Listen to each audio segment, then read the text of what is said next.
Sir 10 ছেপ্টেম্বৰৰ পিছত আপুনি ক্ষমা খুজিব লাগিব বুলি গৌৰৱ গগৈয়ে কৈছে, কি ক'ব?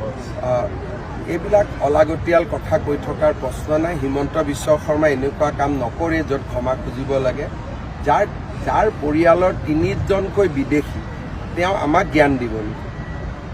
আমিতো বাংলাদেশীক বিদেশী বুলি কওঁ, কিন্তু ব্ৰিটিছো বিদেশীয়ে।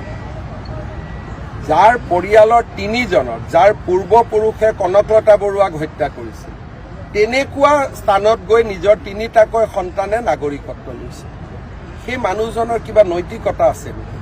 আগতে মই অলপ চলপ গুৰুত্ব দিছিলোঁ, যেতিয়া গম পালোঁ বাচ্চাও ফৰেনাৰ, ঘৈণীয়েকো ফৰেনাৰ, তাৰপিছত কি ইজ্জত আছে? তেওঁ কালি গুচি যাব।